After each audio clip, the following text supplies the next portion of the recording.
আউলিয়ার দেশ, শাহজালালের বাংলাদেশ, আহমদ শফির বাংলাদেশ। এই দেশে কোনো কোরআন বিরোধী, ইসলাম বিরোধী কোনো কাজ করতে দেওয়া হবে না, হবে না। চিৎকার করে বলেন ঠিক কিনা? ইসকন নামে সন্ত্রাসী সংগঠন বন্ধ করতে হবে, বন্ধ করতে হবে। কথা বলেন ঠিক কিনা? আমরা কোনো জালেম সরকারকে বাংলার জমিন আর দেখতে চাই না। আপনারা কি চান? আমরা কোনো দুর্নীতিবাজদেরকে দেখতে চাই না। আমরা দেখতে চাই দুর্নীতিবাজ মুক্ত একটা বাংলাদেশ এবং ইসলামী বাংলাদেশ আমরা দেখতে চাই। কথা বলেন ঠিক কিনা? প্রিয় ভাইয়েরা আমার, এই জন্য সর্বশেষ কথা হচ্ছে আমাদের জেগে থাকতে হবে, চোখ কান খুলে রাখতে হবে, ঠিক কিনা? আমরা তো অনেক ঘুমিয়ে পড়ে থাকি যে ইসলামের কোন দিক দিয়ে 12টা বাজাচ্ছে, এই খবরাখবর আমাদের মধ্যে নাই, ঠিক কিনা? এই জন্য প্রতিটা অঞ্চলে, প্রতিটা জায়গায় এগুলো আলোচনা করার দরকার আছে না নাই?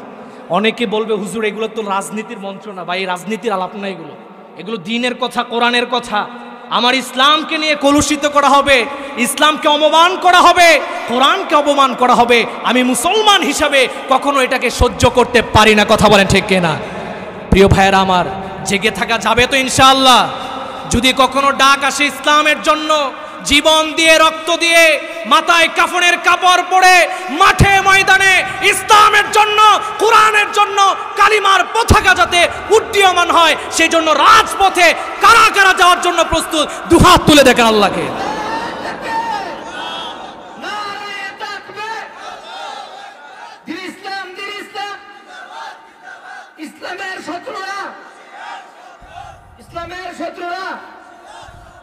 আল্লাহ রাব্বুল আলামিন। প্রথম আলো একটা পত্রিকা আছে, আপনার নাম শুনেছেন? Daily star. এটা বেশি শোনা যায় না। এগুলা বাংলাদেশি কোনো পত্রিকা না, এরা হচ্ছে ভারত এবং ইন্ডিয়া এবং কসাই মোদির দালাল। কথা বলেন ঠিক কিনা? আমরা অনেকেই মনে করেছি বাংলাদেশ স্বাধীন হয়ে গিয়েছে। আসলে কি আমরা স্বাধীনতায় চূড়ান্ত পর্যায়ে আমরা কি পৌঁছতে পেরেছি? আওয়াজ দিয়ে বলতে হবে, পৌঁছতে পেরেছি আমরা? প্রিয় ভাইয়ারা, আপনারা কি একটু কথা বলতে পারবেন আমার সাথে? সংক্ষেপে শেষ করে দিব। আধা ঘন্টা সময় দিয়েছিল, 35 মিনিট শেষ, সেই জন্য আলোচনাটা আমি গুছিয়ে ফেলেছি। প্রিয় ভাইয়ারা আমার, এই জন্য আজকে আমরা 1947 সালে একবার বাংলাদেশ এবং পাকিস্তান স্বাধীন হয়েছিল, ঠিক না বেঠিক? দ্বিতীয়বারে 1971 সালে পাকিস্তান থেকে আমরা আলাদা হয়ে আবার স্বাধীন বহুমত্ব আমরা স্বাধীন করেছি, সেটার নাম হয়েছে বাংলাদেশ, ঠিক কিনা? আবার তৃতীয়বারের মতো 2024 সালে আবারও আমাদের যুবক ভাইয়েরা, আমাদের সকল আফম জনতা মিলে আবারও দেশকে এক দুর্নীতিবাজের হাত থেকে রক্ষা করেছে। কথা বলেন ঠিক কিনা? যারা গত 16টি বছর অর্থ পাচার করে, দুর্নীতি করে দেশকে গরিব এবং ফকির বানিয়ে দিয়েছে। কথা বলেন ঠিক কিনা? আজকে একটা কথা শোনা যায়, অনেকে বলে আওয়ামী সরকার থাকতে দেশের অনেক উন্নত হয়েছে। এই কথাটা বলে কি বলেন? আসলেই কিন্তু হয়েছে। কিন্তু আমি প্রশ্ন করতে চাই, এই উন্নতির টাকা আওয়ামী লীগের বাবার না দাদার? এটা আওয়ামী লীগের বাবার না দাদার?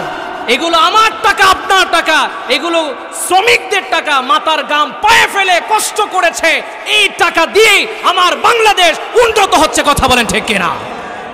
যারা এই কথা বলে, আমি তাদেরকে বলতে চাই, বাংলাদেশ থেকে লক্ষ কোটি কোটি টাকা দেশে পাচার হয়ে বেগমপাড়া বানিয়েছো, বিভিন্ন দেশে তোমরা রেস্টুরেন্ট তৈরি করেছো, এই দুর্নীতি তোমাদের চোখে পড়ে না। কথা বলেন ঠিক কিনা?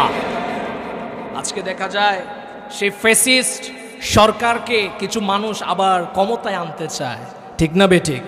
বিভিন্ন জায়গায় আন্দোলন করে। আমি পরিষ্কার আজকের এই মাহফিল থেকে জানিয়ে দিতে চাই, তোমরা এত জুলুম দেখেছো, তার নিষ্ঠুরতা দেখেছো, আলেমদেরকে গুম করেছে, খুন করেছে, ফাঁসির কাস্টে ঝুলিয়েছে, এগুলো দেখার পরেও তুমি কি করে ফ্যাসিস্ট সরকারকে আবার ক্ষমতায় আনতে চাও? আমি বলবো, যারা ফ্যাসিস্ট সরকারকে আবার ফিরিয়ে আনতে চায়, এই আন্দোলনে যারা জড়িত হতে চায়, এরা দেশের শত্রু, এরা দেশের শত্রু, ইসলামের শত্রু, মানবতার শত্রু। কথা বলেন ঠিক না? তোমার চোখে এগুলো বাসে না, তুমি এগুলো দেখো না, তুমি অন্ধ। আমি তো মনে করি শেখ মুজিবকে তুমি যেভাবে পূজা করেছো, তুমি যেভাবে আওয়ামী ফ্যাসিস্টকে পূজা করেছো, আল্লাহর হাবিব সাল্লাল্লাহু আলাইহি সাল্লামকে যদি এভাবে কেউ মানতো, আল্লাহর সুবহানাহু ওয়া তাআলাকে যদি কেউ এভাবে অনুসরণ করত, সে বড় আল্লাহর ওলি হয়ে যেত। কথা বলেন ঠিক কিনা? এই জন্য পরিষ্কার কথা, আমাদের সজাগ থাকতে হবে। প্রিয় ভাইয়েরা আমার, ইসকন নামে একটা সংগঠনের নাম শুনেছি কিনা আপনারা? শুনেছেন? এই ইসকন এই বাংলাদেশে এটা হচ্ছে একটা সন্ত্রাসী সংগঠন। কি সংগঠন?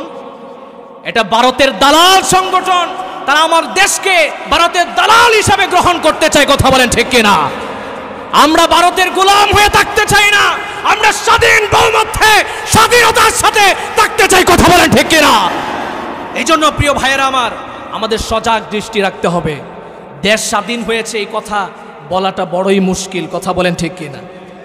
গতকালকে প্রথম আলোর বয়কট করার দাবিতে সুশৃঙ্খলভাবে আমার যুবক ভাইয়েরা, আমার সোনার টুকরা যুবক ভাইয়েরা তারা মিছিল করেছে, আন্দোলন করেছে, তারা লাঠিসিটা নিয়ে যায় নাই। কিন্তু সেই ফ্যাসিস্ট আওয়ামী পুলিশরা তাদের উপর গুলি করেছে, তাদের উপর লাঠি চার্জ করেছে, আবার কাউকে নাকি জেলেও নিয়েছে। এদেরকে রেকর্ড করে রাখতে হবে। কথা বলেন ঠিক কিনা? এই ফ্যাসিস্টের কোন দালালকে বাংলার জমিনে রাখা যাবে না। কথা বলেন ঠিক কিনা? প্রিয় ভাইয়েরা আমার, মনে রাখতে হবে দেশে বিভিন্ন পর্যায়ে বিভিন্ন সেক্টরে ইসলামকে মিটিয়ে দেওয়ার জন্য অনেকেই প্রচেষ্টা করছে। কথা বলেন ঠিক কিনা? কিন্তু আমি বলবো এরা তো ভুলে গিয়েছে যে বাংলাদেশ 92% মুসলমানের দেশ। ঠিক কিনা? মুসলমান এটা এমন একটা জাতি, ভুলে গেলে চলবে না। খালেদ বিন ওয়ালিদ রাদিয়াল্লাহু তাআলা আনহুর নেতৃত্বে মাত্র 60 জন মানুষ 60,000 সৈন্যকে পরাজিত করেছে। বড় আল্লাহু আকবার। 60 জন মানুষ 60,000 মানুষের সাথে যুদ্ধ করেছে। বুঝেন আপনি মুসলমানদের পাওয়ার কত? সুতরাং মনে রাখতে হবে এদেশ মুসলমানের দেশ, এদেশ ওলি আউলিয়ার দেশ। এদেশ কিসের দেশ ভাই? ওলি আউলিয়ার দেশ। শাহজালালের বাংলাদেশ, আহমদ শফির বাংলাদেশ। এই দেশে কোনো কোরআন বিরোধী, ইসলাম বিরোধী কোনো কাজ করতে দেওয়া হবে না। চিৎকার করে বলেন ঠিক কিনা? ইসকন নামে সন্ত্রাসী সংগঠন বন্ধ করতে হবে।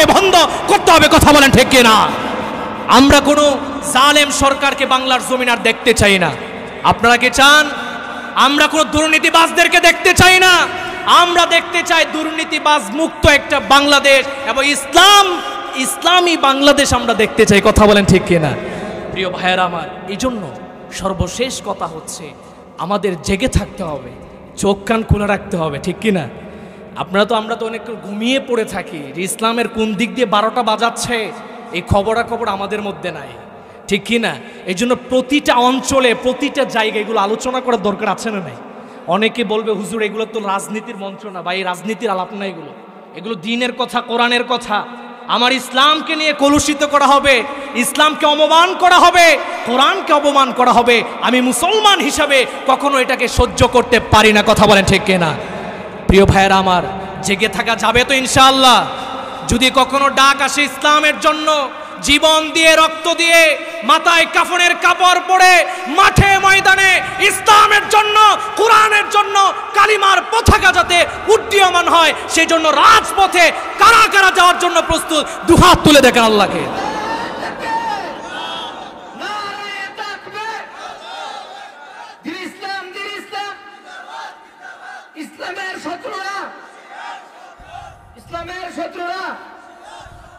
আল্লাহ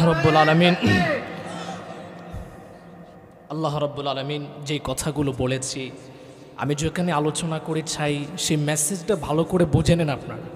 মূল আলোচনা শেষ করার পরে আমি আমার ভূমিকার দিকে গিয়েছি। ঠিক কিনা? আপনার আলোচনা বুঝেছেন? একটু চিৎকার করে বলতে হবে, বুঝেছেন? আল্লাহ সুবহানাহু ওয়া তাআলা আমাদেরকে এই আলোচনার উপরে যেগুলো বলা হয়েছে, যে মেসেজটা দিয়েছি আপনাদেরকে, সেগুলোর উপর আমল করার তৌফিক দান করে সকলে পড়ুন আমিন। আমার পাশে আছেন মুস্তাফি ভাই, তিনি আমার খুবই ক্লোজ ফ্রেন্ডলি এবং আমরা একসাথেই পড়াশোনা করেছি জামিয়া দাদিয়ায়। তো তিনি খুব ভালো মানুষ, সকলের সাথেই তার সম্পর্ক ভালো। সেই সুবাদে আপনাদের সাথে সাক্ষাৎ হয়েছে। আমার জন্য দোয়া করবেন, আমি আপনাদের জন্য দোয়া করি। আল্লাহ সুবহানাহু ওয়া তাআলা আমাদেরকে সুস্থ রাখেন। সকলে পড়ুন আমিন।